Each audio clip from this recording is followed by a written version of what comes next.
Yes, and you can also get like the duck fat in a tub. But yeah, the spray's the one that they've got. And then, on the steak circuit, that duck fat spray is used on the ribeyes. Really? Yeah, that's like one of the secrets. The things that you see the SCA guys doing is using that duck fat to get that really nice color and flavor into them. So stuff like that. So for brisket, it's the beef tallow, right? Right. When you are wrapping and adding that flavor, I usually, double down with some really concentrated jus that's been forming, and you can add some beef consommé to that, or even, like a Johnny's au jus, any type of concentrated beef flavor, and then some of that tallow to really help get everything coming together. So now, the tallow isn't it kind of it's thicker? Yeah, right? It's like it's basically beef's version of lard, right? So you've got pork fat and beef tallow. It's beef-flavored Crisco.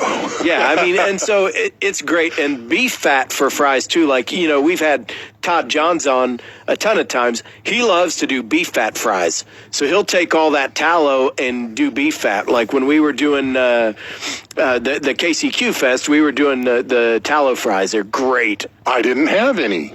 Was this just the last one? I think so. Okay. By the way, Andy and I met at the KCQ Fest. The first one. Yeah, probably so.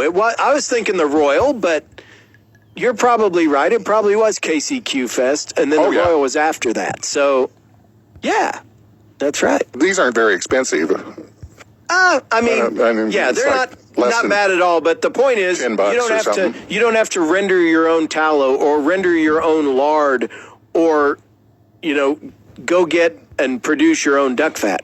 They have now produced it in a quality fashion. You can buy it in tubs or spray cans, and it adds more to your game.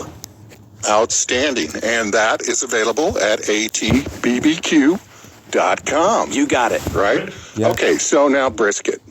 Yeah, so let's get back to that. Which these are going to serve right into that brisket. Yeah, so the previous question was around I want to cook a competition, and what am I trying to do to kind of... Okay, a little more information. That competition that he's talking about isn't until September, and it is not a sanctioned KCBS or any other. It's really it's a huge local thing. I think it's their county fair or something like that. Well, I will tell you, Texas has more barbecue contests probably than the rest of the country. Put together. Just in Texas. So... while KCBS is having events, you'll have just in Texas, IBCA, Lone Star. That's what I was trying to think of. There's so many barbecue associations, and then there are lots of fundraising events for local VFW halls, and so barbecue contests are all over Texas. So yeah, it does not surprise me at all that it might not be a sanctioned event by one of the larger sanctioning bodies, but it probably is the biggest event in that it's area a big for deal what they're for them. doing. 100%. So you still have to show out, right? You still got to do it. So for me, it's all about trying to create as consistent a cook as possible. So on that last segment, I'd hit on start with a low and slow cook, go 225 so that you can maintain your temperature and have a longer time to manage the meat to get it to where you want it. Hot and fast cooks are great, but when you're starting out, that is the worst place to start because your window of time for doneness shrinks. So if you're cooking at lower temperature... A lot less wiggle room. Yeah, a lot less wiggle room because you're going to go from underdone to overdone in a hurry at 300 or 325. So I'd say start with a low and slow cook. And then from there, you want to be as consistent as possible. So cook several briskets over the next few months. Like make that like Sunday dinner every other week and do the briskets. Start with the same size piece of meat and the same cut and style. I would tell you that for me, that's a Creekstone brisket that is going to be probably my favorite for flavor is the Natural Choice brisket that we do. Favorite for texture is our MasterChef Prime. But whatever you want to start with it and stay with it because you want to have a consistent product. You want to know what you're going to have at the end of your cook. Exactly. So, so I'd take that, and I did this, when we were competing, I would cook with that Creekstone Prime. I would get the same size. I would trim it the same way. And then I can make incremental changes maybe to the seasoning, but I want the cook to be the same so that I learn what that process and timeline is. Okay, now you hit on something very key there, these incremental changes. A lot of guys journal this stuff. Would you recommend that? Yeah, absolutely. And what do you put in there? So one of the best ways to do that, if you have something like a Fireboard thermometer, and I see you got a glass in front of you. I did say thermometer. Oh, gosh. So everybody excuse me, everybody. Yep, there we go. So if you've got one of those thermometers, it actually journals all of your temps and times for you. And you can actually snap pictures with your phone of the product, tag them to the journal, put notes in. So you can look and say, oh, here's where my stall was. You can see what temperature your stall started. You can see how long it lasted.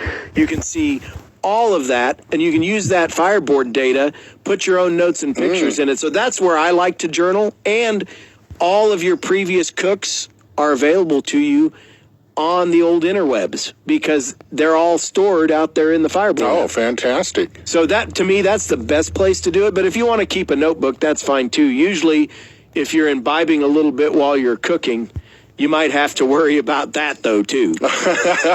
Yeah, make sure you journal that so you know how many Michelobs you can go through, or Budweisers, whatever your choice is, for that cook.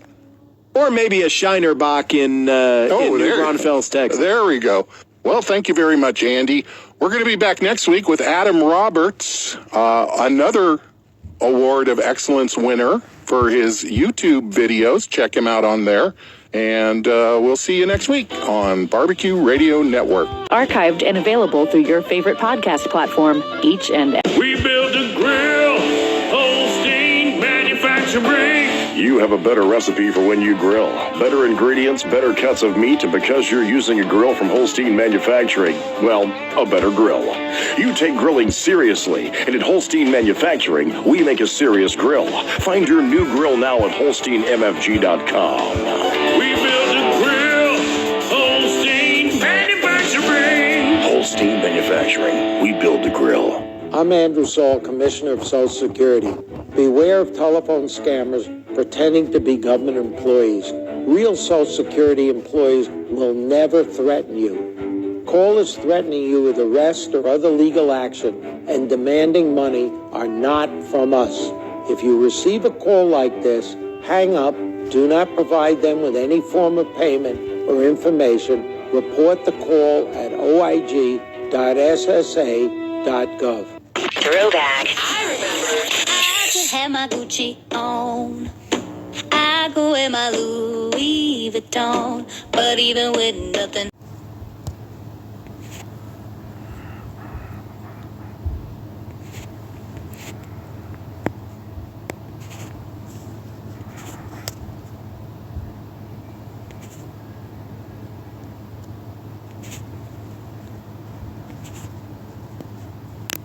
Headmaster of Smoke on Wheels, Andy Groneman. Be sure to tune in every week as expert barbecue guests and I will give you tips on how you can take your grilling and barbecuing to the next level. Whether you're a beginner or a pro, we want to help you become the envy of your neighborhood. Not only will we up your barbecue game, you'll get hungry just listening to us. Be sure to tune in for Barbecue and Fun every Sunday morning at 10:30 a.m. right here on KISS 104.7.